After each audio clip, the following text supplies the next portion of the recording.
you guys? How are you all? Thank you for joining me, and thank you for rejoining me if you were here earlier.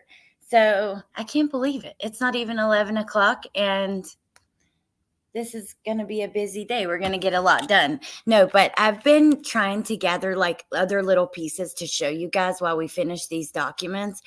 And oh my God, it's just, there's so much evidence that's been released. There's so much in the documents and the recordings.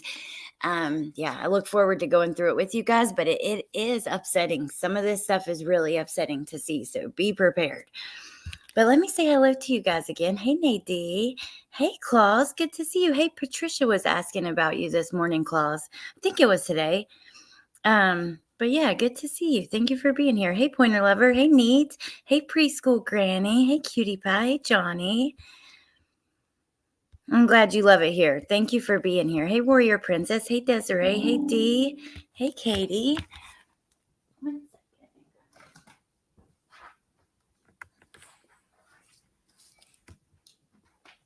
My cord wasn't plugged up right. There we go. Okay. So we have a lot to go through. The other day we started going through these documents, and we ended up leaving off at a part where I want to pick right back up because at the Jen starts to talk about everything that's happening in this interview. This officer is kind of detailing what she says about her avoiding social media and things like that. We're going to pick up there. Then we're going to go into, there's 2 parts of this interview with Jen where she's on her way to the police station that I want to show you. Just because her demeanor's interesting, I think we hear a man in the background. That's Stephan's dad getting their dog. Then I want to take you to the interview with Stephan where he's talking about all the FaceTiming he does with Madeline. The cop starts to ask him questions about his phone, his Google account. It's very interesting. He's starting to feel cornered, and you can see it. And actually, his arrest takes place right after this conversation. It actually cuts off. I wish that it didn't. But at the very end, he gets arrested. We don't get to hear that. But I do want you guys to hear what's leading up to that. And yeah, that's kind of what we're going to do. So good to see you, Johnny. Thank you for being here. You missed our coffee earlier. Hey, Warrior Princess. Oh, thank you, Warrior Princess. I appreciate that so much. Oh, Sarah Bellum. See, Claus, people missed you. Let's see. Nature rocks. All right, you guys, let me go ahead and pull up the documents, and we'll start there. I'll just remind people as they come in to make sure to rewind on this one because we're kind of going to start with a doozy. We get right into it here. So first, though, we kind of left off here. This is the roommate, Angelica Negro. She was placed under oath, and she talks about when she got home. She got home at 11:30 on the night of February 25th. She didn't see Madeline or Jennifer when she got home. She said Jennifer takes her sleeping medication and falls into a deep sleep. But she's the one who heard noises coming from the bedroom next to her, which is Stephan's bedroom and where he and Madeline slept. Jennifer told Angelica that her and Stephan had not had a sexual relationship within the past 6 months. Now we know she's also told police that and Stephan's dad. Angelica stated on February 26th, she woke up at 9:30. She went downstairs around 10:30. She saw Stephan downstairs in the residence. Angelica said Stephan was acting odd and going upstairs and downstairs and in and out of the apartment that morning. He was also washing clothes, which she had never seen him do. When she left for work, Stephan was there, and when she got home, Jennifer told her Madeline was missing. Angelica said Jennifer was crying and very emotional. She described Stephan as calm and not how someone would act if their child was missing. Later during the interview, I showed her a photograph that was located in Stephan's phone of a nude female in a bathroom. Angelica identified the person in the photograph of her as her, which she did not give him permission to take that photo. Do you guys remember we saw the picture of the phone under the bathroom door? Boom. That's why. Let me see if I can go back to that. Let me find it really quick. So the cops go, hey, do you recognize this person in this picture? And it's her. And she didn't know Stephan was taking, like, what a freaking perv. And remember, he was accused of doing that to one of his friend's girlfriends as well. He's such a freak. I can't wait to have this conversation with the ladies tonight. So tonight we're going to have a discussion with ATS and Bendy, and we're going to talk about, number one, what do they think about Jen not being arrested and the statements that she might not be, but also, why is he even taking this to trial? What is he thinking? She's a victim herself, Melanie. She absolutely is. Let me go back to this. Here it is.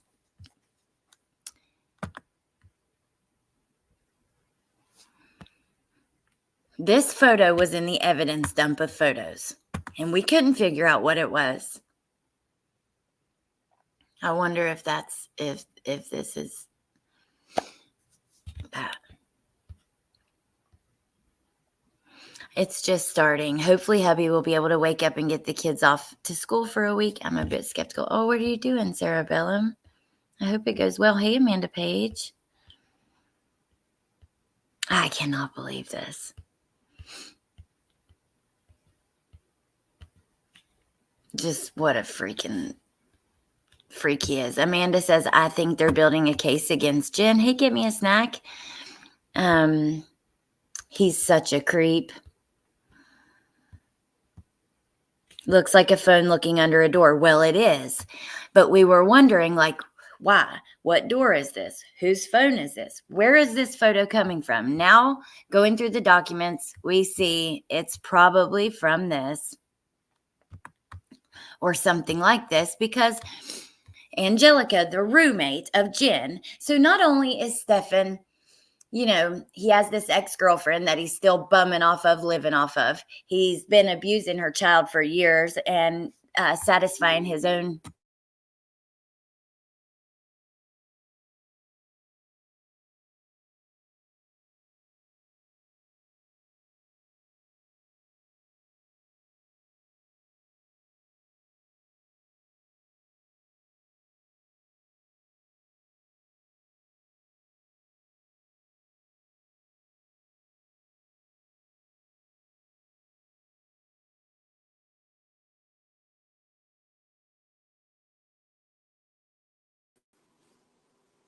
Okay, you guys, I don't know what's up with my cord. Like, it's being ridiculous. So give me a second. I'm sorry about that. I got booted. Oh. Okay. I hope nobody's wearing headphones. Let me know if you can hear me okay.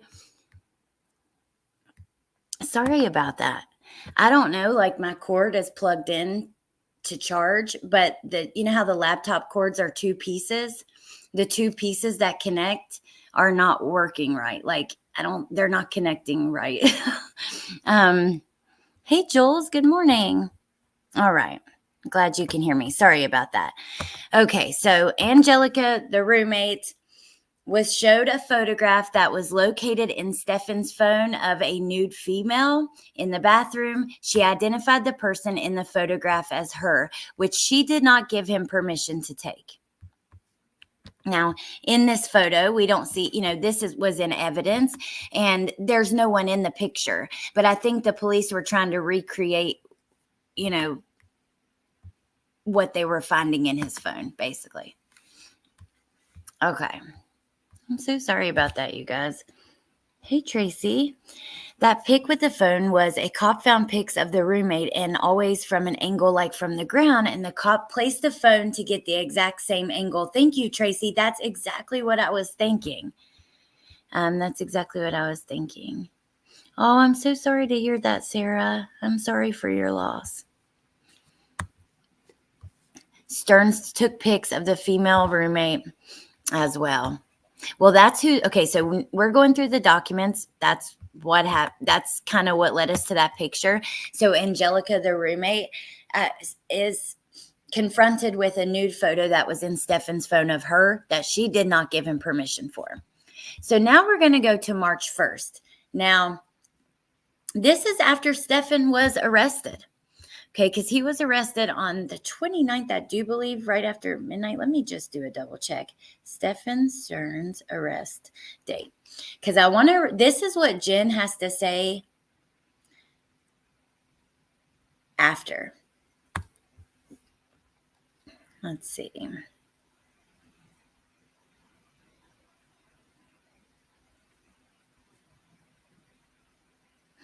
Yeah, she was found on March 1st. He was arrested the 29th. I think it was like early morning hours of the 29th at the end of the interview we're going to hear in a second. But by this point, he's been arrested, okay?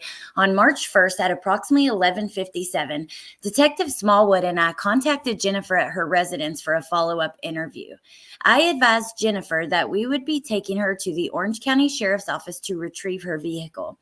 I advised Jennifer that I would be taking over the investigation and there would be a press conference this day to announce it.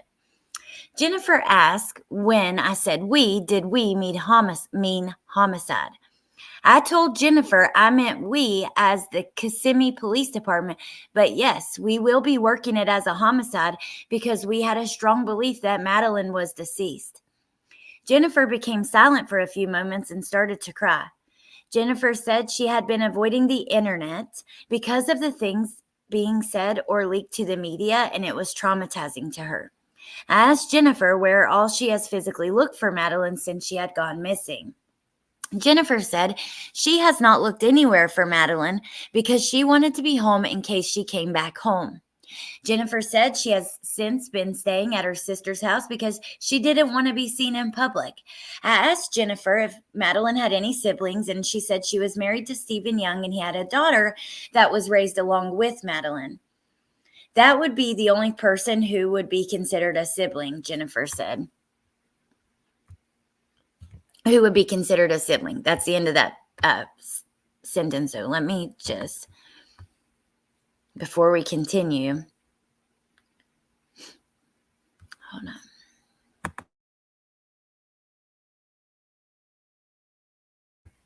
Hey, Bendy, can we call her something else? I don't like that she's a Jennifer. I was literally thinking about that just now when I kept reading Jennifer. Hey, Kimberly. Okay, so at this point, he's been arrested. She's asking questions. Are you going to be working this as a homicide? You know, what's going on? She gets visibly upset. Now, it is interesting because we've seen a lot of people debate.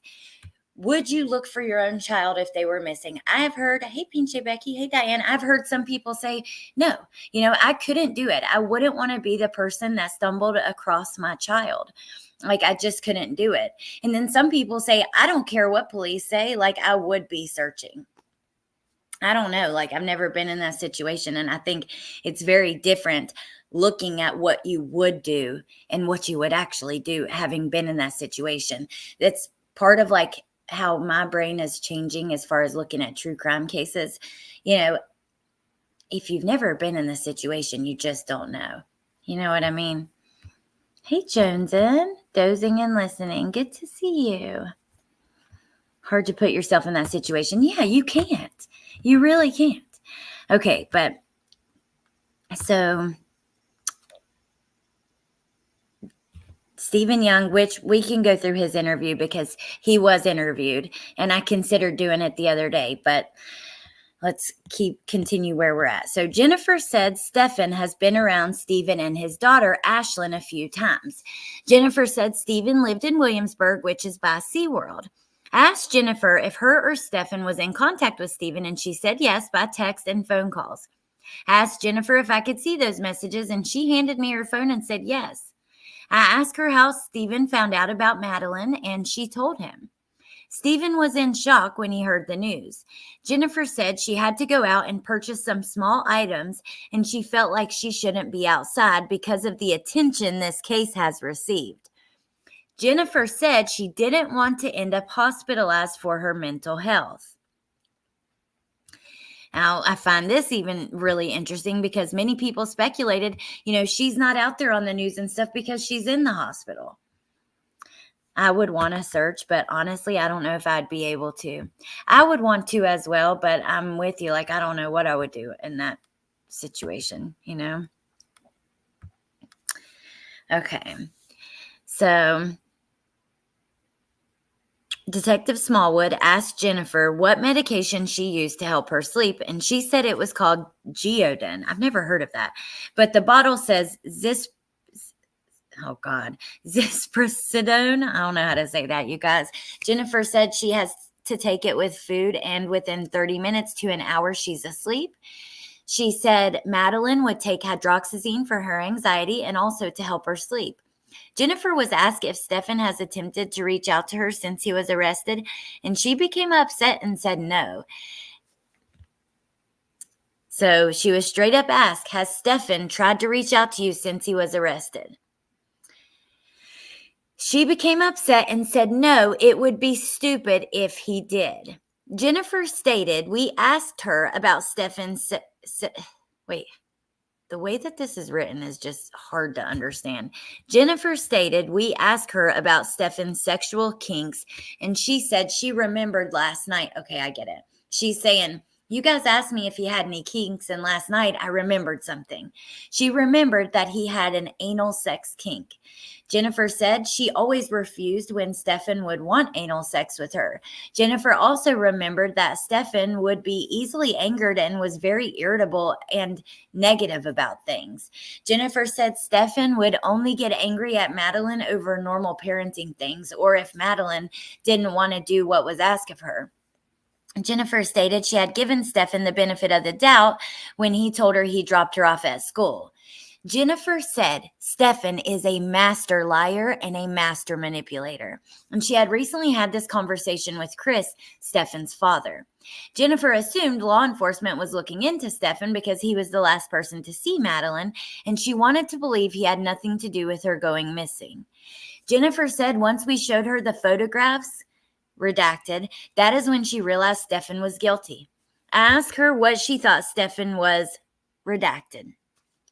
I asked Jennifer if she thought Stephan killed Madeline, and she said, quote, at this point, I do, unquote. I asked her why she thought that, and she said, we showed her a photograph of Madeline slumped over in Stephan's vehicle.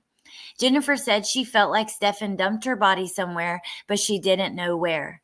I pressured Jennifer on where she thought Stephan would have dumped Madeline's body, and she kept saying she didn't know. Jennifer became upset and said she would tell us if she knew because she wanted her child back. We arrived at Orange County Sheriff's Office and she was taken inside. So this is huge, and I'm glad we're going over this before our discussion tonight because this is important. This is after she finds out, okay, he's been arrested. He's been abusing your child for years, and you are the one who let her sleep there. It's nice to actually hear her say these kinds of things like, you know, I gave him the benefit of the doubt and he's a master liar and I do believe he's guilty and things like that, because at other times we've heard her have his back even by telling his dad as soon as the photographs are seen, get him an attorney now. I can guarantee you one thing, somebody messes with my kids and ain't no way in hell I'm advocating for you to get an attorney. No. Hey, Iffy. Hey, Natasha. Good to see you guys. Good morning. Hey, Jennifer. That poor baby never stood a chance. Nature Rock says, if you wanted to get away with anything, literally move to my town. So, yeah, I'd be searching because I don't trust the lazy Ellie around here. Sad but true. Hey, Mo. Risperidone. Thank you, Neat. I love when people will sound things out for me that I can't read like that. Like, I appreciate that so much. Thank you. Sometimes they name medications like the craziest names that are hard to, yeah. I don't know. It's just written. We haven't got the audio of it. And it's honestly secondhand information. Now it is what we have heard his dad say it to police. So in his parents' interview, he says, you know, Jennifer called me and wanted me to get an attorney. He said, Jennifer talked to me more after this was known than she's ever talked to me. And her mood was odd. He was like, she cheerful and talkative. And she was talking about how, she had no sex life with Stephan, and his parents were just like, it was so weird, her behavior. So it was them repeating what she said to them. And we do have the audio of that. We do not have her saying it, So, in my opinion, I always felt since she never went in the school to check on Maddie, she knew so much more going on. Yeah, I think that's an excellent point, because I can guarantee you one thing. If my kid doesn't come out of school, I hadn't even thought about that, but I'm definitely going in. I'm not just leaving. I'm going to be, I don't know. I don't know, Amanda. If she did say it, I can't understand that either, but we do know that's what they claim. It is pretty crazy, though, to see like exactly what was happening right after the arrest. And police asked her, has Stephan tried to call you? And she said no, and good thing. So on March 1st, search teams from Orange County Sheriff's Office and the St. Cloud Police were dispatched to different areas of the respective jurisdictions to search for Maddie. Oh, sorry about that, you guys. A news conference was held asking for the public's help. And remember, this is when they get this tip, and we've looked at some of this. Because I just pointed out to you guys this one part of this report, because we had actually seen the person who called in the tip on Facebook talking about, this is where I saw him changing the tire, and it happened to be right by where Maddie was found. So they do describe how Maddie was found. Captain Lori Mangone and Sergeant Cherie Swan responded to the area the tipster identified. They knew the property owner who provided access, and they walked towards a row of bamboo trees to the left of the opened gate. Captain Mangone located a small body wearing blue jeans and a green sweater. The body had dried grass and hay on top of the body. This information was relayed to Major Fred Hinderman, who notified the captain. The captain called me to let me know her body was possibly located. He was asked to be brought to where the body was located, and the forensic supervisor walked me to the body where the body was. This particular officer says, because remember, in these reports, it's just, so this officer is describing all of his work on the case. A minute ago, he's talking about his interview with Jen after the arrest. Now he's, on to his next involvement, and they'll kind of describe from start to finish what they had to do with the case. Some it'll be very minor, some it'll be more in detail. That's basically how these reports go. The medical examiner responded and assisted in processing and preserving the body. So the other day, we were reading through these reports, and remember, I read to you guys that she had been strangled. There was a bone that was broken. And I thought about it at the time. I'm like, has this been released? I hadn't seen it. Later that night, I saw the news put it out. So when these reports were dropped, they were just reading through them too. I don't know if this is intentional. Jen, I'd be curious if you're still here, like what you think about that, because it is Florida and they don't release that stuff about minors. Remember, they do comment on her socks being clean and how that means she was most likely carried to this spot and she didn't walk. I placed a call to Jennifer to let her know we had located Madeline and she was deceased. Jennifer started to cry over the phone and handed the phone to her father to continue the conversation. I told him I would be in touch with the family in the next day or two. On March 2nd, they're at the autopsy. And this is the part that we read the other day. During the autopsy, Dr. Giles expressed concern over the hyoid bone in Madeline's neck.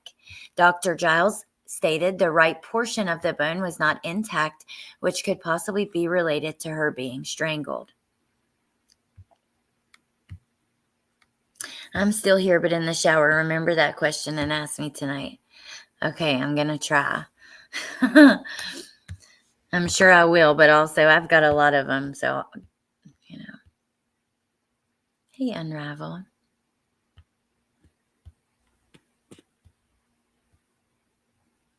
Wolfie, anybody I didn't say hi to? I don't know. I'm like knee deep. I'm just so deep in thought about these documents. I don't know who I've said hi to or not. I'm sorry, you guys. As interested in, as I am to learn about this case, it also upsets me for Maddie in another sense. Because of this sicko, even after her death, the world knows so many personal details about her. I agree with that, Natasha, because I'm feeling those emotions too.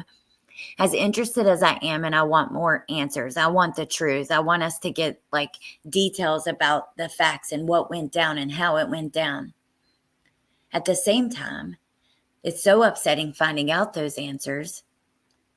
And, Florida does respect the privacy of minors a little more than other states. We know that. But, like, for me personally, I know that depending on what it was, like, in reference to the photos, I wouldn't just put out all of the photos. I don't know the best way to go about this stuff to try to, like, study the case, find the facts of the situation while keeping it respectful to Maddie because she deserves that, and so it's tough, so you guys, all I know is you guys hold me accountable and I'll hold you accountable, and we'll try to do it in a way that remains respectful to everybody. Yeah,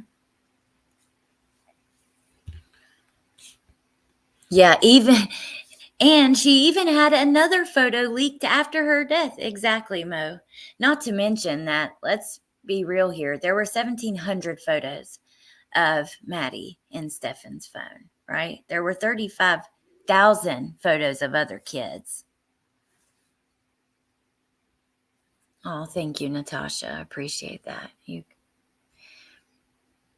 guys, like I said, I know that you guys will hold me accountable too if I don't, and I want you to. And just because it's the most important thing at the end of the day is keeping it respectful to her and telling the truth in a way that isn't like exploitative of her.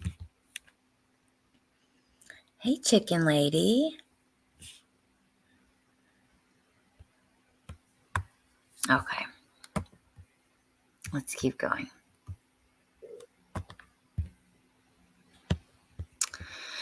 On March 4th, Detective Smallwood and I contacted Thomas Karras, the witness who provided the location to the deputies. He stated the following in a sworn statement. He observed the press release in regards to Stephan's vehicle, then stated he was driving down Hickory Tree Road on February 24th, and he noticed the Lincoln on the west side of the road with a male standing next to the vehicle. The vehicle had a spare tire on the rear driver's side. He texted a client of his saying he was 20 minutes away. This would be in the time frame where Stephan passes Hickory Tree Elementary at 1:17. Remember yesterday, there was about an hour we talked about, and if you missed it, definitely watch that live, where this is when he most likely had to dispose of Maddie, because there is 1 hour where he's in this area. Thomas drew on a paper the location of the vehicle and identified surrounding trees where Maddie was found. I asked him if anything stood out to him about Stephan as he passed by, and he stated Stephan had a scared look to him, but Thomas thought he was upset due to the vehicle being broke down. Now, there's two ways that I kind of make sense of this. Did Stephan, let me know what you guys think, did Stephan get a flat tire and then freak out because he had Maddie in the trunk? Because remember, he's seen on camera driving around with Maddie up front with her slumped over. And then he's also seen on camera putting her in the trunk. All of it caught on camera. What an idiot. But thank God it is. But did he get a flat tire and then he's like, oh my God, I'm going to get busted, and that's when he chooses to dispose of her? Or was he disposing of her and he gets a flat? I know that it's just our opinions, obviously, because we don't know, but I'm curious what you guys think. Hey, hippie chick. Hey, Lariah.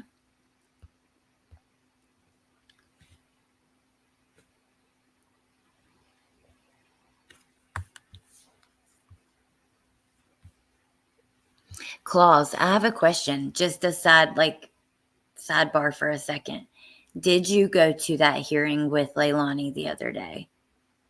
where they were requesting all that evidence be kept out. Melanie says the second thing. So you believe that he got a flat while disposing of her? Because we know he was in and out of the apartment, in and out of the dumpster, like several times, 3-4 times. He was, panicking, basically, in my opinion. Roommate says he's acting odd. He's washing clothes up and down the steps, in and out of the apartment complex. Just,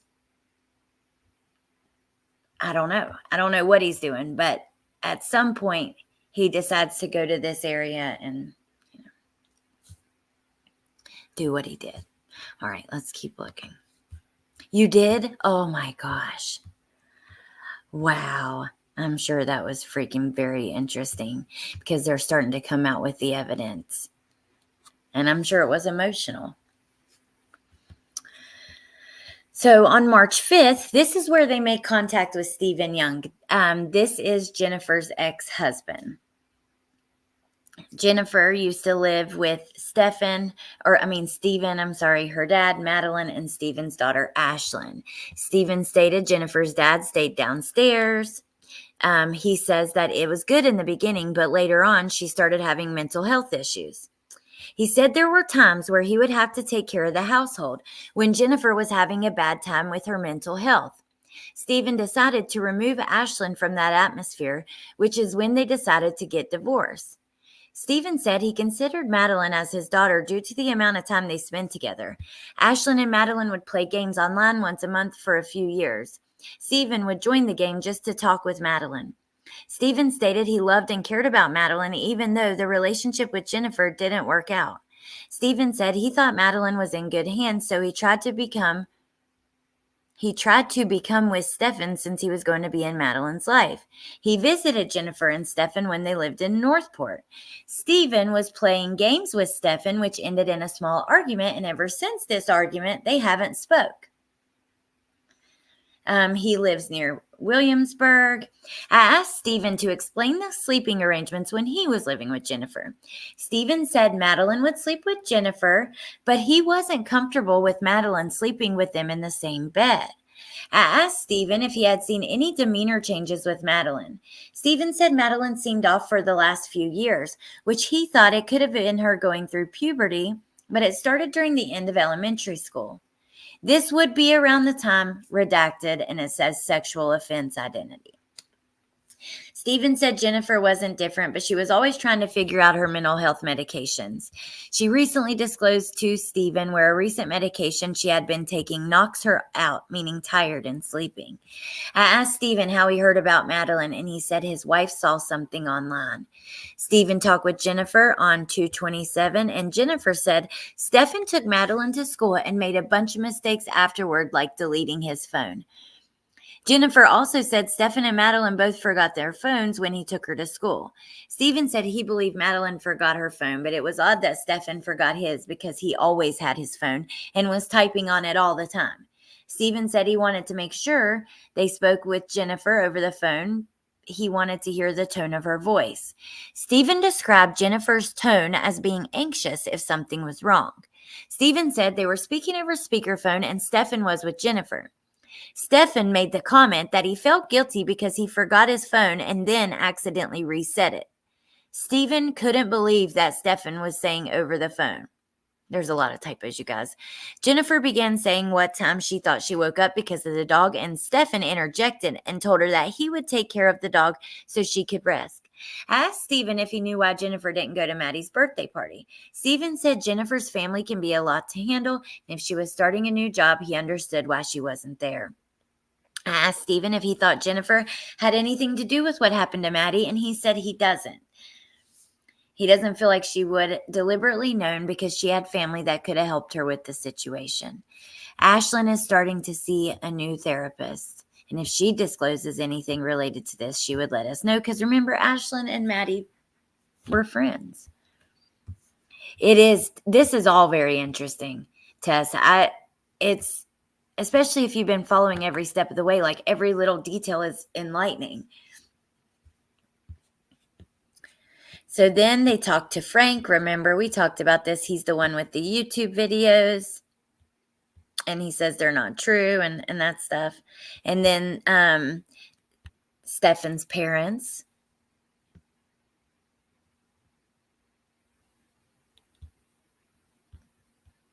Let's see here. Then they talked to Natalie, the other roommate.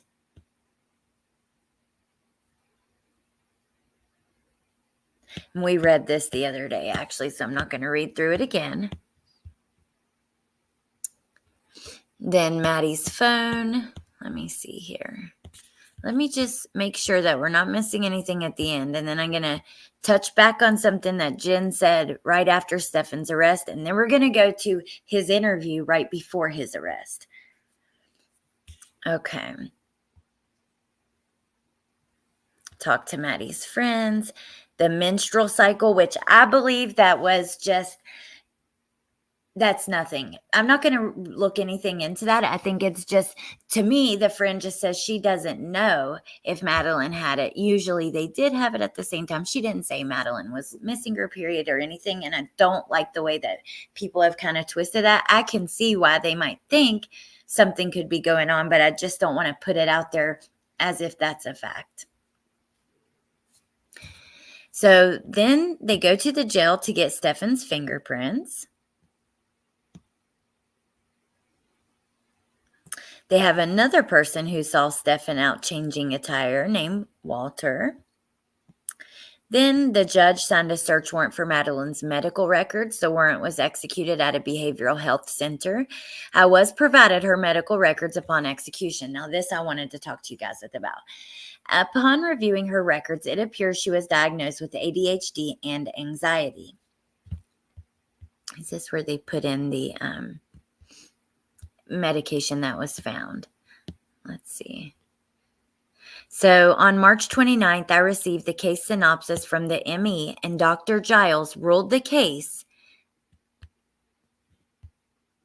the cause of death as strangulation and the manner of death is homicide. So there it is in black and white, and I overlooked that when we were reading through the other parts of this document the other day.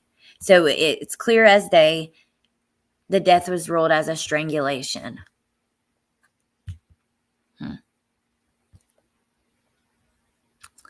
On April 11th, I received a message from Stephan's dad stating he had an update regarding this case. I contacted Chris by the telephone, who was cleaning out a storage unit. He opened one of the bins and located a hard drive that would normally be housed in a computer. In the same storage bin, there was a watch that Stephan previously told Chris during a phone call from the jail was in his bedroom.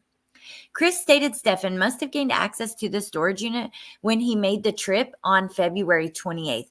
So on February 28th, he goes to Northport and intentionally removed the hard drive from his computer in an attempt to conceal the contents and his watch. Then he lied to his parents and said it was somewhere else where it wasn't. Hey, Carolina.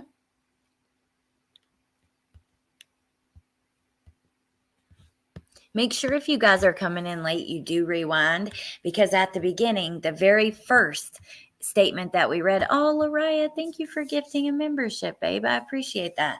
The very first statement that we read was Jen right after Stephan's arrest, and there I felt like it was important to see, because she's actually,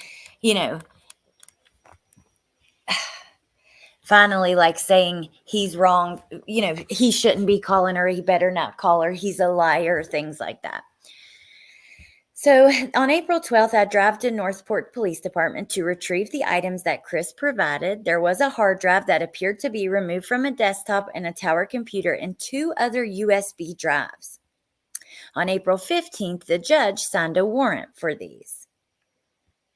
He also signed a warrant to obtain iCloud records from Jennifer and Madeline. Then, on April 18th, Jennifer and her attorney arrive at the police department. So this is her next interview.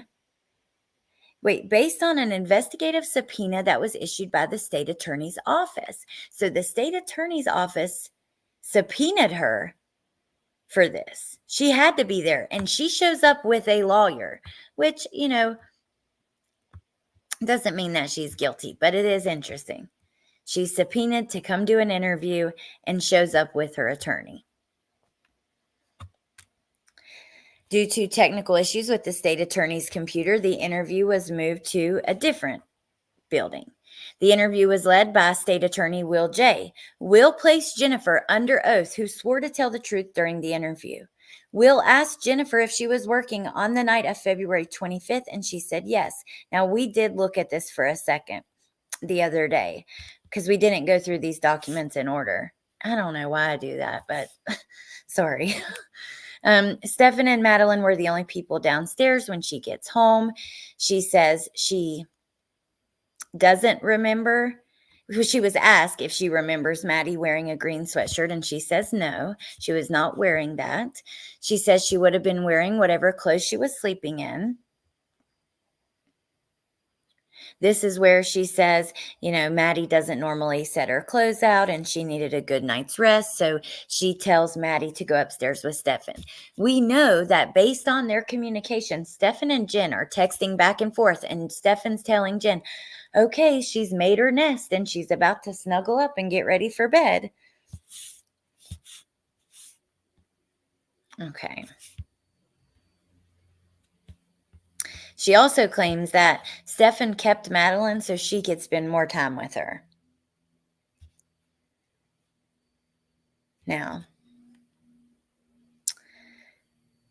Jennifer stated, let's look at this. Will asked Jennifer if Madeline ever had side effects of hydroxyzine, and she said if Madeline took the medication later than normal, she would feel sluggish. Will then asked Jennifer why she let Stephan still stay in the home after they ended their relationship. She said she considered him one of her best friends. She didn't want to see him revert back to his mental health issues he had previously.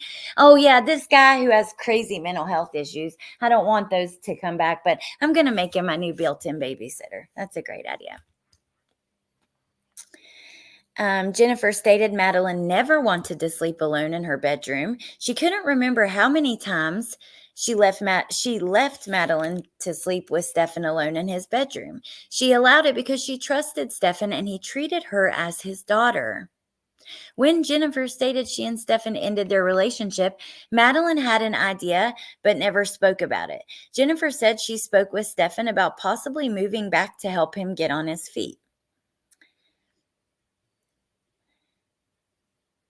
Will stated wait a minute. Will asked Jennifer if she knew that blank Stephan prior to the interview at the Orange County Sheriff's Office, and she said no. Will stated Jennifer texted Madeline's father about not wanting her to be filmed underneath bathroom doors. Interesting, but Jen claims she had just heard a story about someone filming in bathrooms on an airplane. She was asked why Stephan didn't take her car to take Madeline to school, and she said he was not on her insurance. Come to find out, he was filming people under the doors.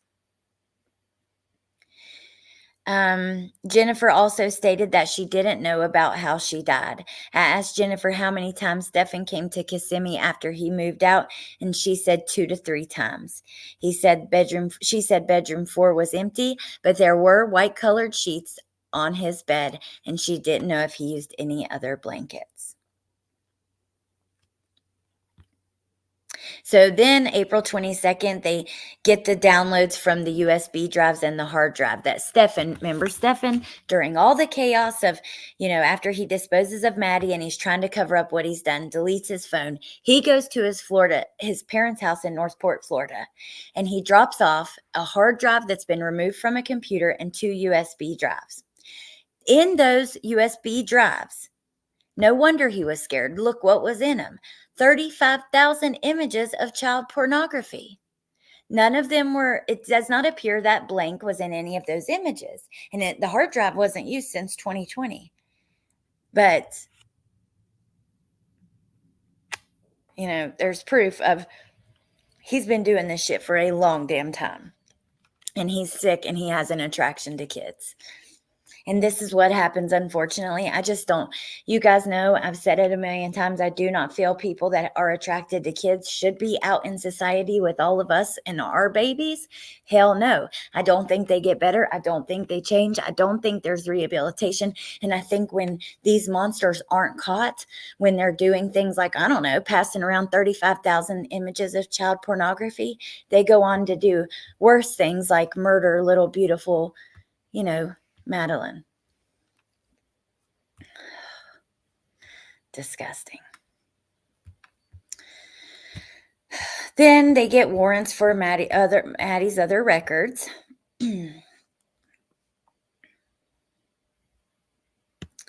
Let's see. They talk about other detectives.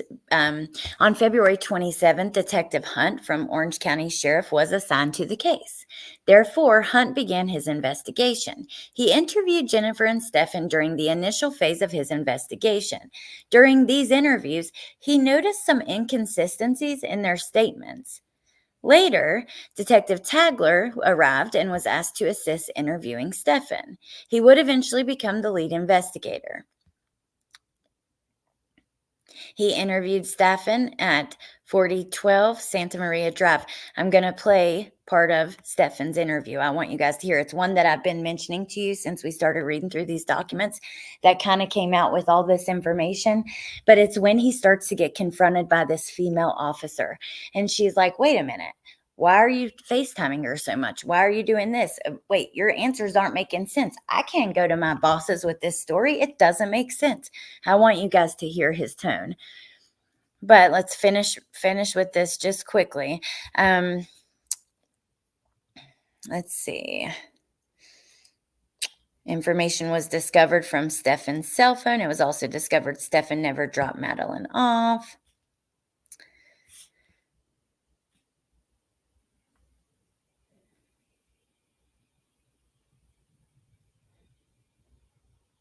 One of Stephan's ex-girlfriends contacted police. Her name is Marile Alejandro.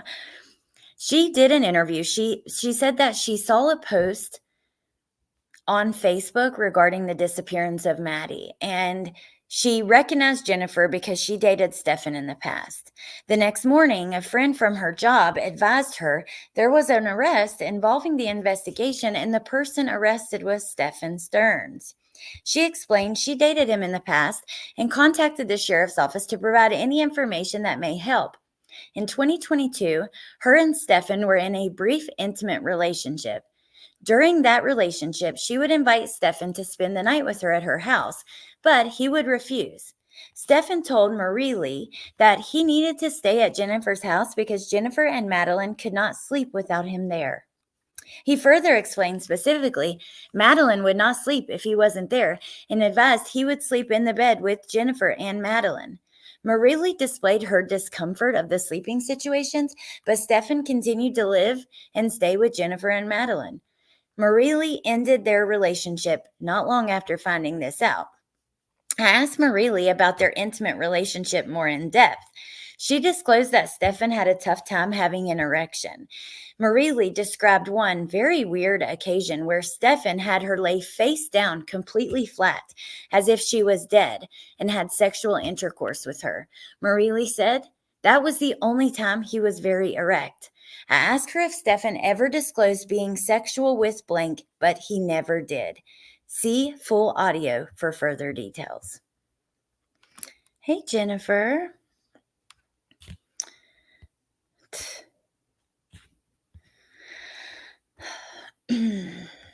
He's just such a sick individual, you guys. I don't even have words for it. On March 1st, Detective O'Malley and I interviewed Jennifer Soto at the Orange County Sheriff's. Jennifer provided a sworn statement summarized as follows. Detective O'Malley asked Jennifer to explain the timeline of events beginning with Sunday. She stated she was working at Disney while Madeline was having her birthday party. She was advised that Madeline was dropped off at her house by a family member, and shortly after, Stephan arrived. Jennifer stated Stephan called her to let her know he was there with Madeline, and Madeline was getting ready for bed. Jennifer arrived home from work around 22:30. Jennifer began her nighttime routine and realized she did not take her medication from the night before. Jennifer asked Madeline and Stephan if they could sleep upstairs together so Jennifer could get a, quote, good night's sleeps, unquote. Jennifer explained that Madeline is difficult to sleep with at times because she constantly moves in her sleep. Around 11 p.m., Madeline and Stephan went upstairs. On Monday, Stephan woke Jennifer up because he came into her bedroom to walk the dog. Jennifer stated she heard noises in the kitchen but did not know who it was. She went back to sleep after Stephan took the dog out. She stated she never saw Madeline. Around 9, she woke up to get ready for her doctor's appointment.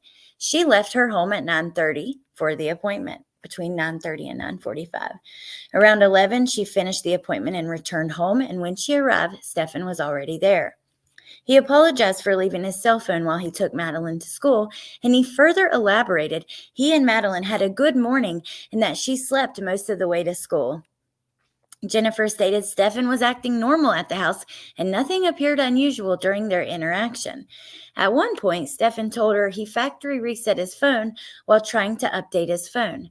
Shortly after, Stephan told Jennifer he was going to go shopping at some gaming stores and he would be back in time to go pick up Madeline with her. Around 2:30, she still had not heard from Stephan, so she left on her own to go pick up Madeline from school.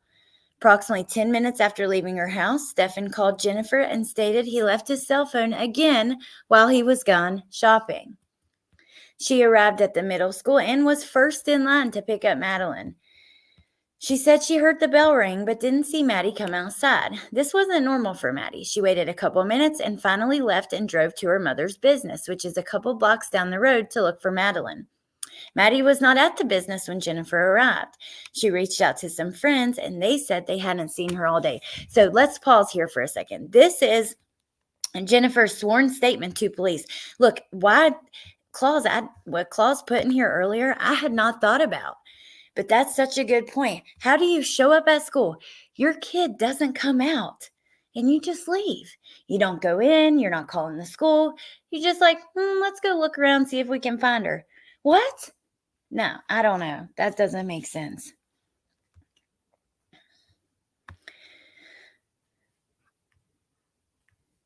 How did he call her if he didn't have his phone?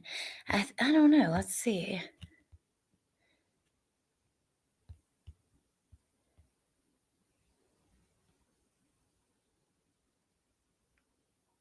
Stephan called Jennifer and stated he left his cell phone again. I guess he had just gotten back to it.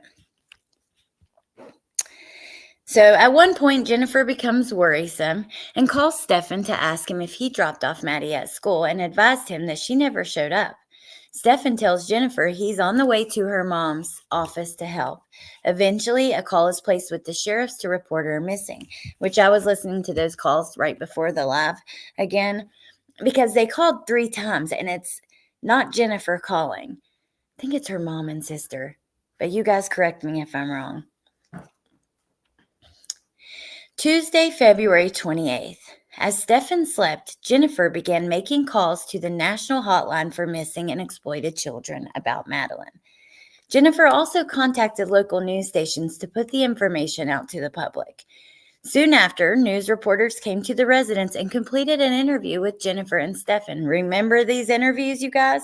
Detective Hunt responded to Jennifer's residence for follow-up interviews with Jennifer and Stephan. The detective received consent from Stephan to review his cell phone. During this, Jennifer and Stephan were inside her vehicle outside her residence because the residence was secured pending a search warrant. Jennifer stated as they were waiting in her vehicle, Stephan became very anxious and very panicky because he wanted his cell phone back. Jennifer eventually gave him her phone, and he started trying to log into his emails, but was unsuccessful due to a two-way authentication issue. I asked Jennifer what the conversation was like between her and Stephan while they waited in her vehicle, and she stated they discussed how law enforcement was focusing on Stephan, the wrong guy. From there, Jennifer and Stephan contacted Chris Stearns to notify him on the situation and asked for assistance with the hotel. So Jennifer and Stephan are sitting in the car Wait, because they have a search warrant at the house and they can't get in the house. And police are going through Stephan's phone. And Stephan is acting all nervous and he's upset because he wants his phone back. And their conversation consists of, why are the police focusing on you? They've got the wrong guy. Wow, that's interesting. Hey, Loco Jazz Hands. Hey, Melissa Jade. Good to see you.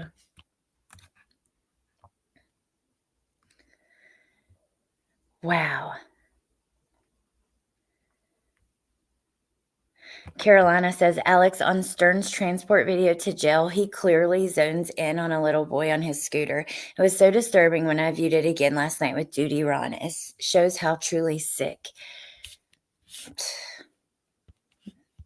I wouldn't be surprised knowing what we know now. Knowing what we know now. It does remind you of Letitia and kind of what her and her family were kind of doing. So on Wednesday, February 29th, Jennifer and Stephan met with detectives for a press conference. Jennifer eventually learned Stephan left the hotel Tuesday night and traveled to Northport, Florida for unknown reasons. Now we know why, because he hid that damn hard drive in the USB, which had 35,000 pictures of children in those kind of situations. Throughout the interview, Jennifer continues to deny any involvement in the disappearance of Madeline. She also denied any knowledge of the blank was suffering. See full audio for further details. So, on May 14th at 14:03, Stephan makes a telephone call to his dad. Chris puts the call on speakerphone so Stephan could speak to him and his wife at the same time. Deborah told Stephan someone put on YouTube that he wasn't at Madeline's party. Stephan states he had not made it there in time and everything was going good after he got to the house. 8 minutes and 32 seconds into the call, Stephan states, quote, there is no reason for anything that to happen that happened, unquote. There is no reason for anything that to happen that happened. What the hell does that mean? Chris then asked Stephan about the events of February 28th, meaning why did Stephan drive to Northport? And he stated, I wanted to grab a few things and get my ducks in a row, kind of prepare myself for what was coming, but I couldn't find what I was looking for. This is during the time Stephan tried logging into his Google accounts using his parents' Wi-Fi, but was unsuccessful. It is believed that Stephan was attempting to log in to Google to delete the images and videos of his sexually abusing blank. Chris tells Stephan he wished they could understand how this situation came about, and he replies, well, I didn't start it. Oh my God. I had to set my laptop down for a second, you guys. Before I throw it.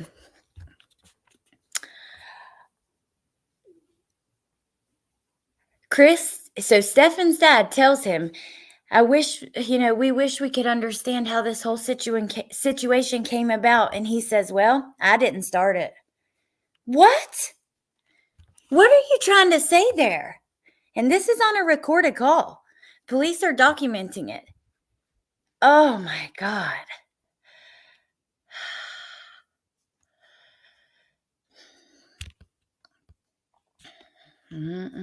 Yeah, he knew he was about to be busted.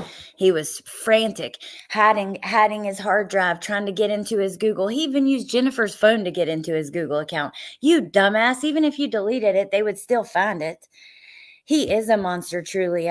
By the way, good to see you, even under awful circumstances, because this is so frustrating. I didn't start it?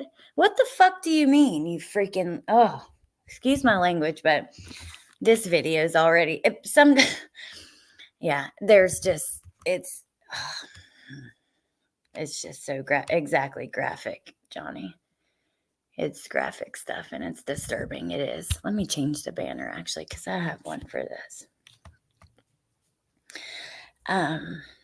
I didn't start it.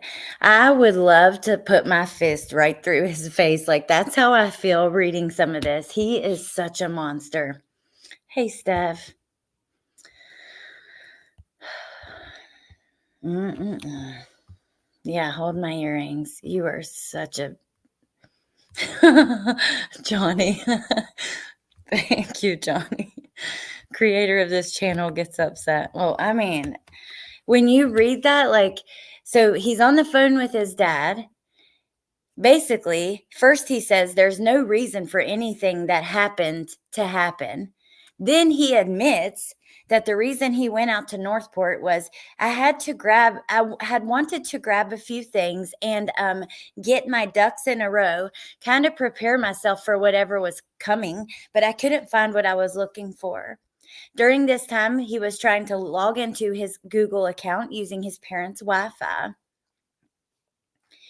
And then his dad tells him, I wish we could understand how this whole situation came about. And he replies, well, I didn't start it. Chris told Stephan he participated in it. And Stephan says, yeah. At no point during the conversation did he deny he murdered Madeline. What do you mean? Chris said he participated in it and he said, yeah.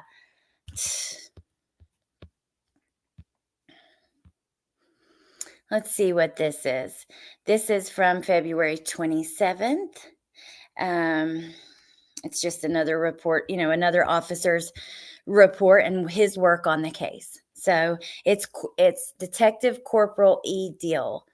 And he talks about on the 27th, finding out and assisting in this missing 13-year-old Madeline Soto.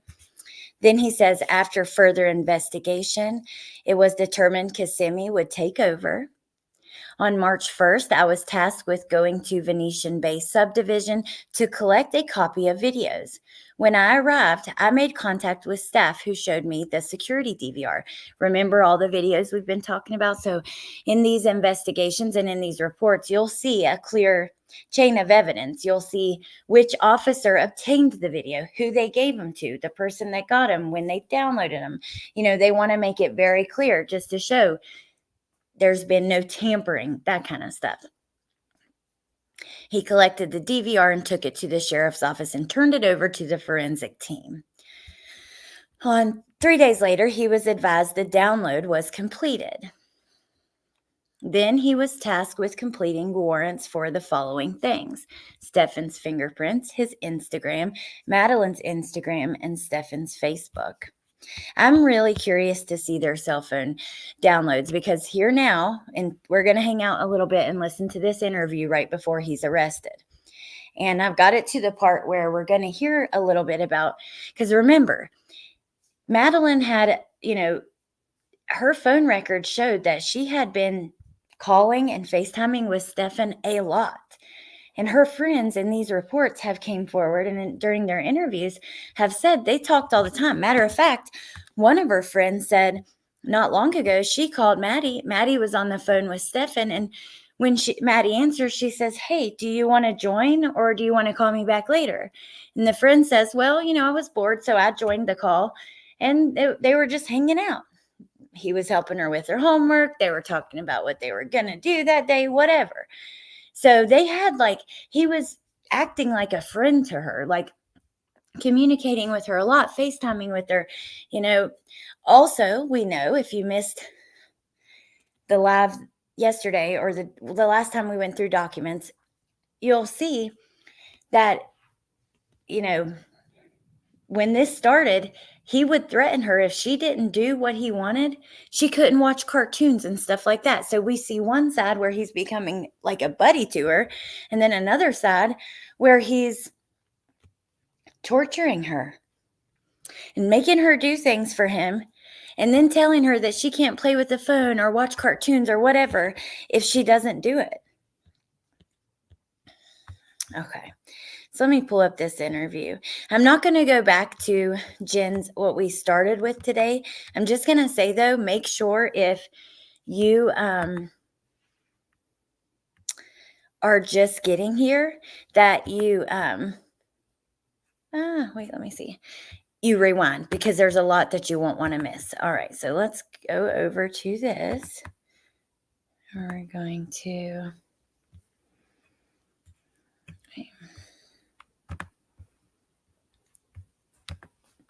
This is... Hold on.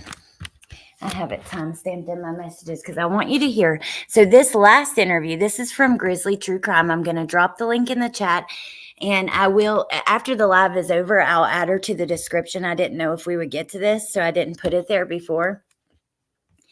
She posted this interview with Stephan from Wednesday, February 28th at midnight, 12:16 a.m. Okay, and let me see. I think it's at 1:03 I wanted to start. Yeah. Okay. This is basically when the interview starts. This interview, at the end of it, he is arrested. They already know, many things at this point. At the end, they cut it off, but they read him his Miranda rights and he's arrested. As we're playing the interview, I'll be dropping the link in the chat. She has compiled 3 of his interviews into this one video. So if anybody wants to go back and watch it, go check it out on her channel. So, all right, let's just start here. Case number 24-11313. This, what I wanted to play for you guys is within the first 3-4 minutes that we're going to listen. And we'll just listen until noon because I know Jen has this Lunch with Lou show that she's wanted to do at noon. So maybe we can head over there when we leave here. So we'll just listen until then. But this first part is really what I want to make sure to let you guys hear today. And then, like I said, all of the interviews will be on the link that's being dropped in the chat. Today's date is February 28th, 2024. The time is 00:16 hours. Speaking with Stephan again. Okay. So, as you guys know, they have, right? Mm-hmm. They've been going through the phone, and they noticed that there was a lot of messages between you and can you explain to me what your relationship is between? Yeah. Mostly things like, when are you going to call us? When are you going to come up here and visit? Hey, poopy head, get online. Things like that. Okay. Sorry, I don't mean to cut you off. Your phone. I told you that I was going to hold on to it and that we... Hey, poopy head, get online. Oh, you are such a creep. You would like to download your phone, right? Okay. Is this something that I have your consent to do, or do I need to get a search warrant for your phone? It should be fine. You're okay with us going through your phone? Yeah. Okay. Can I have the PIN to your phone? 42586.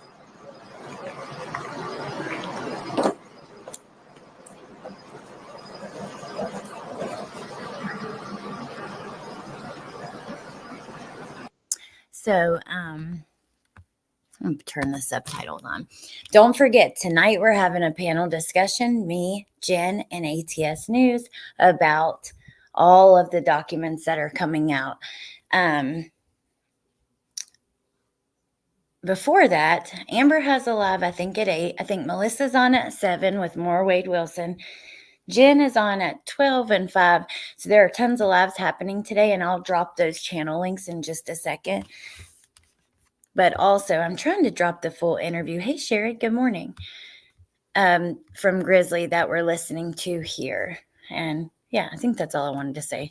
I get super emotional and anger. I can't even speak. Listen to me.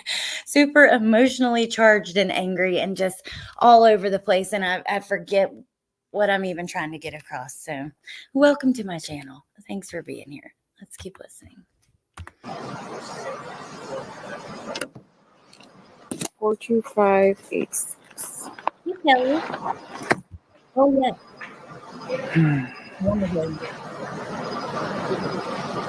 Okay, I wanted to mention one thing, and now I remember why I paused, and I don't want to forget this.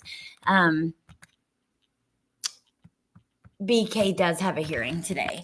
So Koberger is asking for the trial to happen in Boise. And the families want it to happen in Moscow. So, they have a hearing on that today too. Okay.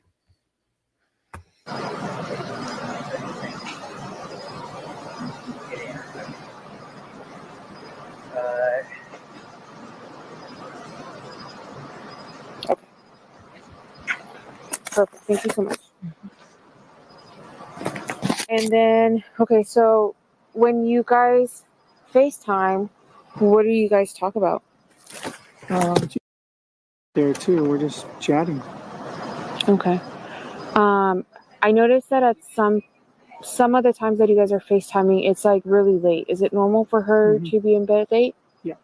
Okay. And her bedtime's usually around 10:30, 11 o'clock. I talk to them both before bedtime when I'm not here. Okay.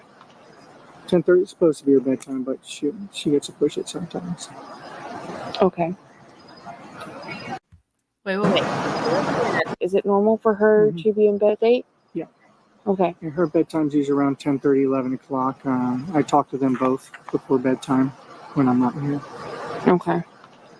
10:30 is supposed to be her bedtime, but she gets to push it sometimes. No. Okay. When you guys are FaceTiming. Okay. Sometimes phone to FaceTime with her, sometimes FaceTiming them both together on one of the phones. Okay. And then you said that yesterday you accidentally factory reset your phone, correct? Yeah. Okay. Do you remember what time that was? Yeah. Bullshit. No, it was sometime in the morning. I've been pushing off doing an update for a while. Was that before or after you went to the smoke shop? Before? I'm not sure. I'm not a morning person. It's a newer phone. I was doing this update. It had some sort of weird option at the bottom that said something about reinstall everything, and I wasn't paying attention to what I was doing. Okay, can you Jen was explain right to there me, with where were you? Like, were you in your settings? I was following whatever the links were for the OS update. I don't have an Android, so I don't know where you... I'm not super tech savvy. Is it like a text? Was it... It was a push notification that came in at the top that I had just been ignoring for like a long up here. time. Yeah. Okay. And then it was a... It's a boneheaded maneuver. Okay, and then where did it direct you to? I don't know. It took me to a page with all the stuff in the system, and I clicked something. I wasn't paying attention. Do you remember what it... Cortland says they had money for vapes and dumb shit. Where was Maddie's gift? Guess what? The gift that Stephan gave Maddie was from his mother. It was something his mom bought herself like a year or two before. I heard this in one. I've listened to so many interviews. I couldn't even tell you which one. I know it was the parents, like an audio with the parents. And mom says, basically, I told him, why buy something? Because he was asking them, bumming from them. He didn't have money anyways. So she didn't want to give up money. So she's like, hey, I have this really cool bracelet or something. And Maddie would like it. So you can give her this. It said? Like, what kind of update was it? It was like a big OS update, and it had all these options. And it was like reinstall something with all the apps and stuff. Reinstall everything, the apps and stuff. I don't know exactly what I said. I pushed it, and it started doing the update, and then it turned into some sort of reset or something. I'm not sure how I did that. Okay. I was half asleep. And then when you came back to get your key fob, what did you... Now, I'm going to try not to pause very much because, listen, it's about to get intense. This female officer ain't buying none of his shit, and she's going to let him know about it. Thank God. What did you do when you got here? Ran inside, got the key fob, ran back out again. Okay, where did you park? Right up here, I think. Okay. How long would you say you were inside your apartment for? Literally long enough to run in, grab the fob, and come back out. So Okay, and then what did you at the do? most. What did you do when you came back out? Got back in the car and went back on the morning mission. Okay. The camera has you in the complex for 12 minutes. Mm-hmm. Does that seem about right? Yeah, coming into the complex, driving around, parking, getting the fob, coming back out. Sounds about right. Okay. And then you leave. What time would you say you dropped her off at the school? Or not at the school, but in the area?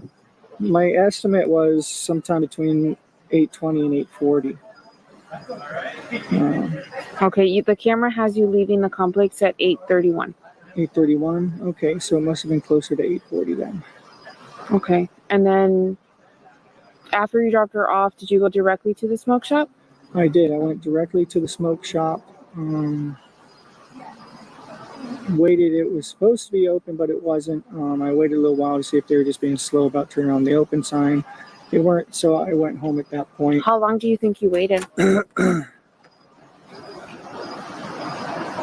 5, 10 minutes maybe. Okay, so if you drop her off at like 8:40, how far is the smoke shop from there to where you dropped her off? I'm not sure. I'm not sure how many minutes. How far? Did you go anywhere else after the smoke shop? Sorry. Oh no. I don't think I went anywhere specific. I was just driving probably in the direction of home. But I don't remember stopping anywhere specifically. And you were there for 5 to 10 minutes? Roundabout, I think. Okay, so like let's say you drop her off at 8:40. We don't see your car coming back south until 10 o'clock in the morning. Mm-hmm. So what are you doing between 8:40 and 10 o'clock? Cruising around a little bit. Okay, but I asked you earlier, like what you were doing, and you said you were there for like 5 or 10 minutes, and then you came back home. Yeah. Well, Now, remember, I said she's about to let him know she's not buying what he's selling. I went to the smoke shop, like I said. But I may have been meandering around the area, but I made my way home. Okay, but I'm asking you earlier, right? And even like the first time we talked to you, you're not telling us that you're like, You're a liar. Just cruising the area, like you're coming home. So I need to be able to explain to my supervisors why Daddy Meg, there's such a time it's gap. been a minute since I've seen you too. Oh my God, I've missed some of you guys. I'm so happy to see you guys. I hope you're doing well. So this is Grizzly's video playing. She made a compilation of these three interviews with Stephan. I'm dropping the link. Actually, I'll drop it right this second. You'll see a link from me that drops in the chat, and that's the full video. She has put together videos or photos, that have also been released with this like dump of evidence with the interview. At the end, though, I'm going to show you guys one more time. We're going to touch base on two other photos. We're going to, because we have a conversation to have tonight, and I'm just trying to like push this information out before we have that conversation. And then I want to show you just talk to you guys for a second before we go, but we'll keep listening for a few more minutes. Because this is getting, I don't know what to say. It was just a normal day. I didn't have anything important to do. The smoke shop was supposed to open soon, so I made my way over there. Wasn't any particular rush though. Okay, but can you help me explain to them? Because I don't know the explanation or the answer to this question, okay? So can you help me explain to them why there's such a delay in the time? No, can't explain it. I wasn't going anywhere in particular. Wasn't doing anything in particular. Just making my way to the smoke shop. Waited for them to open. They did not open. And then I left. Where did you go from there? From the smoke shop, I went home. Okay, the smoke shop is like 10 minutes from here, right? 15, 20-ish, 15, 20-ish, something like that. Earlier, you told us it was 10 minutes. Time is not a strong suit of mine. I'm guesstimating here. I understand, but I have to be able to explain, Time is not a strong. where you were for an hour and 20 minutes. Mm-hmm. Does that make sense? Yes.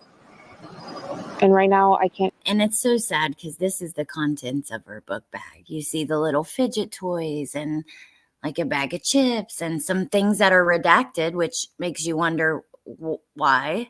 Explain that. Okay. Smoke shop was supposed to open close to 10. I waited. They did not open. For being a member for 3 months. And I came home.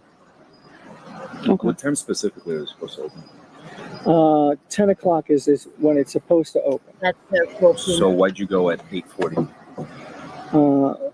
Like I said, I didn't go exactly at 8:40. I went to the smoke shop after I dropped her off. But even if it was 9 o'clock, that still would have been an hour before they're supposed to open. Mm-hmm. So why would you think it would be open? I didn't think it would be open. I was hoping I would get there early enough and wait for it to open. So you would have waited an hour for it to be open?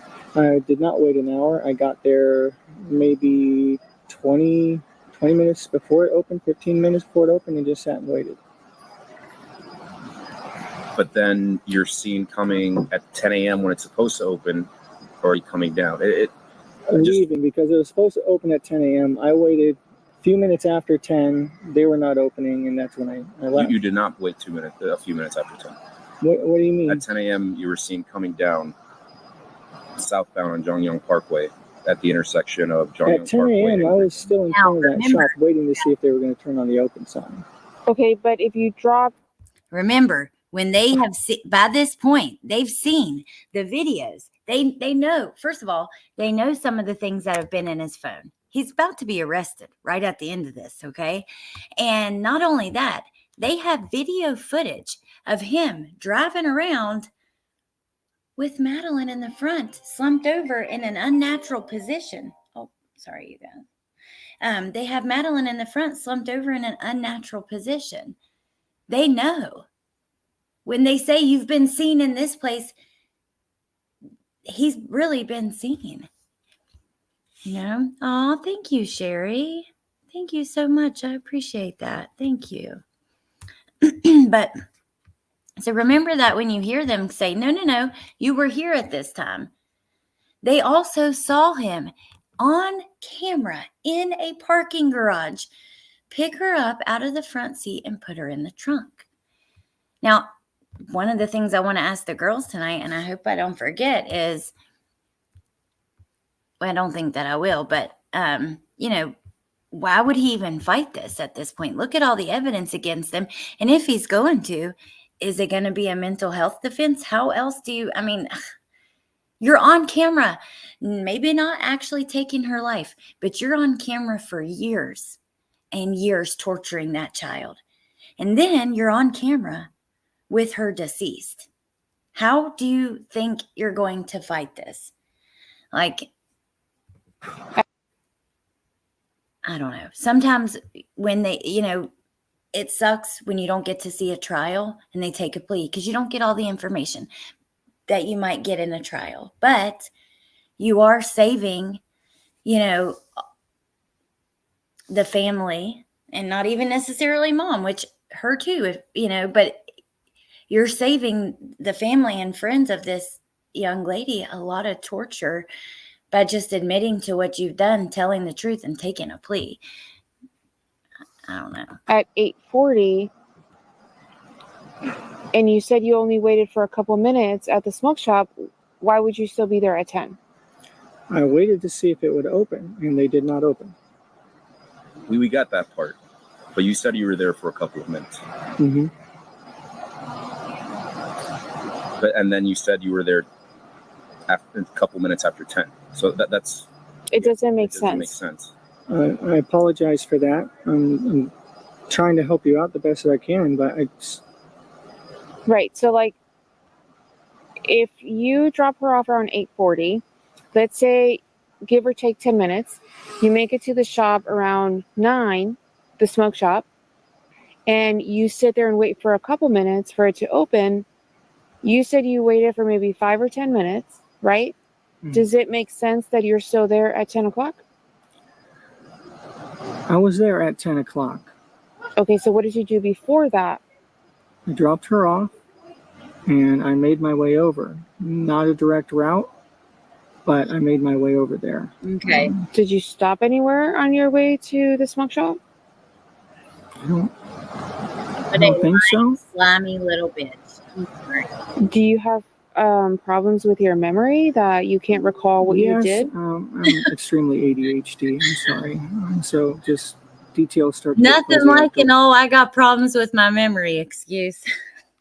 Lord have mercy. a while. Even the times I'm giving you are my best guesstimates here.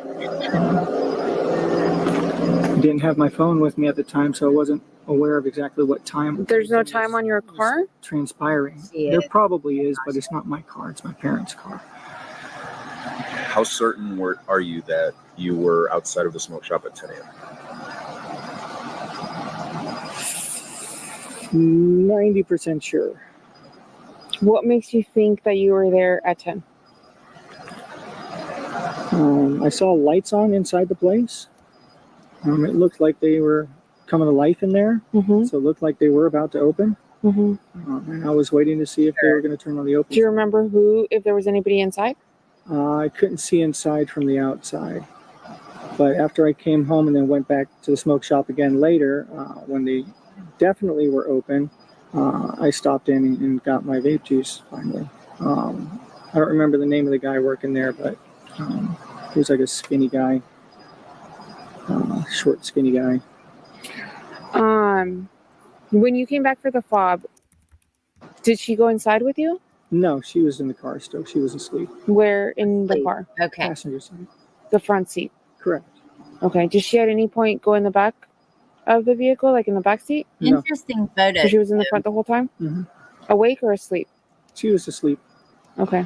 She was confident. We had gotten up. How was she positioned in the front seat? Lean back. Now, I want you guys to hear this, and then we'll end this part, and I'll show you one last picture, and we'll go. Like I said, Jen has this lunchtime series she's doing at noon. This isn't blood on the car, though, Johnny. This is so I think it's like brake dust because he was changing the tire, and you know how like it'll get the black stuff all over your hands. It's already graphic enough, so I don't want you guys worrying that I saw your comment. So I think that's brake dust. All right, now let's listen to this about her position and her being in the car asleep, because this is one of the things that let the police know something was very wrong. She was in an unnatural position. Hey, MK. All the photos of his hands and stuff. Grizzly put together all the photos, or many of the photos, not all of them, with these interviews. So definitely check out the link that we're dropping with the full interview. All right, let's hear this part. In the car. Passenger side. The front seat. Correct. Okay. Did she at any point go in the back of the vehicle, like in the back seat? No. So she was in the front the whole time? Mm-hmm. Awake or asleep? Lies. She was asleep. Okay. She was confident. We had gotten up. How was she positioned in the front seat? Lean back in the seat, just kind of conked out, napping. Bullshit. Where was her head in relation to the seat? Against the seat, I think. Against it. Just. Was the seat leaning back, or The seat was leaning back. Yeah, she had leaned the seat back so that she could recline and. Okay. And then I need you to try to, refresh your memory. When you got the flat tire on 192, what could you see around you? Yeah. Oh, he won't say that because guess what was right next to him? That's where he disposed of Maddie. He's just such a sick individual. It's really hard to listen to some of these. But okay, so just a little refresh for people who came in late. I would definitely rewind. The very first thing we went through was the rest of the documents, which one is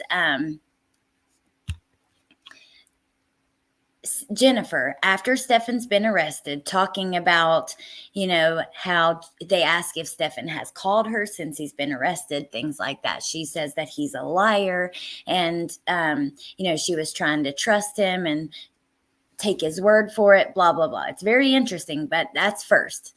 We also talk about a roommate there who, at the end of the roommate's interview, police show her a picture of herself naked that was on Stephan's phone. And there's many other things we go through. I would definitely rewind and check out those documents. But a few days ago, we were on here and we were trying to figure out what this photo was in the evidence. And I told you guys then I had remembered something about like police had tried to recreate a photo they had found in the phone.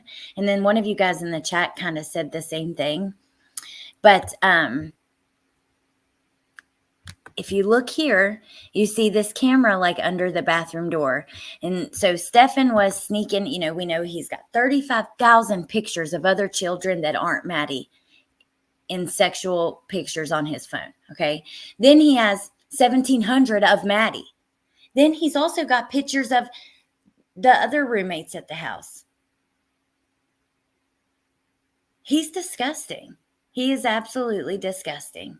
His phone was so full of the most perverted stuff you could imagine. He's sick, and I'm just glad that he's getting exposed. We find out that, he runs back to Northport, ditches this hard drive, these USBs, and that's where the 35,000 pictures are found. He's frantically trying to log into his Gmail. He's even using Jennifer's phone to log into his Gmail while they're waiting outside because there's a search warrant, and they're complaining, why are they focusing on Stephan? They've got the wrong guy type of thing. Yeah, 35,000 images. I don't know how many kids, but 35,000 images. Which Mayla's mom put it in chat earlier, and it was like 500 and something a month.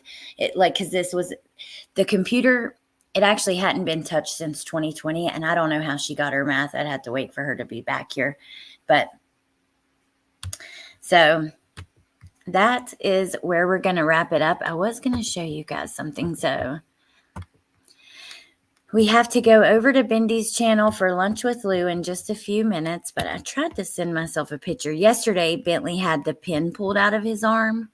Oh my gosh, you guys, what an experience. It was insane. What I was trying to send myself won't load, but regardless, oh my God, it was just a really tough day yesterday. We were going to do the live last night. That's my part of my whole point here. So we were going to come on last night with Amber and Jen and have the discussion about all this evidence and kind of thoughts about the case against Stephan and the evidence against Stephan and just all of it.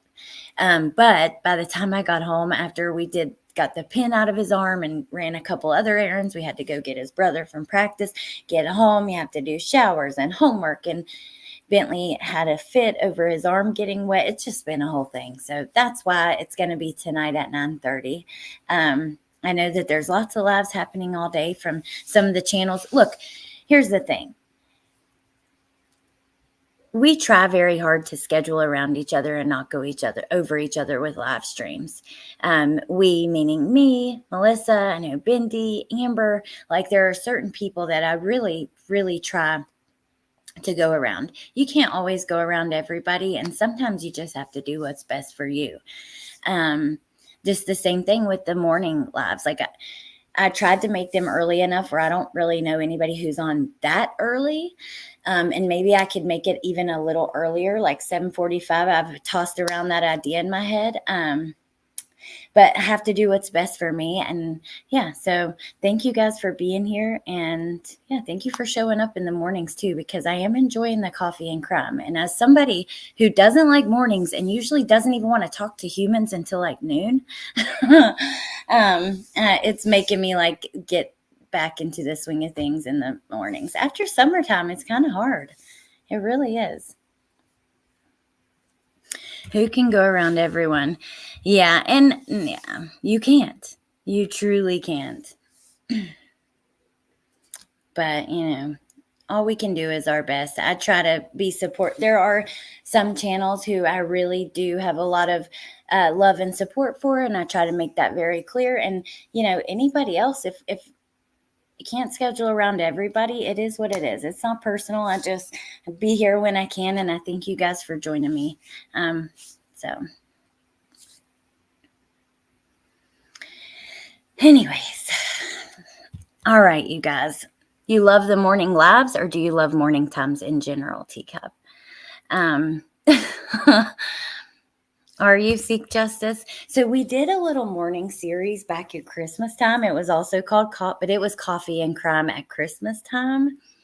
And, I enjoyed that and stuff. And when school's back in, I have to be up and functioning. So it just makes sense right now. But I am typically not Allie answers me in the morning, but she doesn't like it. I can confirm. I'm looking forward to tonight. I was in the shower while you were live, and y'all know I get all my best ideas in there. Well, awesome. I can't wait to hear your thoughts. Yes, Kelly, death is on the table. And as a matter of fact, I think he technically could be sentenced to death for the crimes aside from her murder.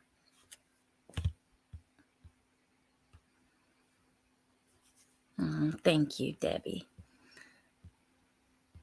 I'll send you my work schedule and you can just work your lives around that. Okay. Gotcha. Morning lives, definitely. Okay, Teacup. I was like, some people love the morning time. That's just, some people wake up and they're real chipper and just whistling Dixie and, happy as can be, but that's just never been me. Like when I was in school, I had to get up and shower every day before school, like full on shower to wake up to function. But okay, you guys, thank you for being here. I hope you have a great day. Bendy is about to go live in just a minute with her lunchtime with Lou, and I'm going to drop her link now. I'm also going to drop a few other links of people who I love and support and would love for you guys to check out their channel, and also a couple people who came in the chat today. And yeah, thank you guys for being here, and I hope you have a great day. I need to stop talking because I'll just go on and on if I don't. Let's see.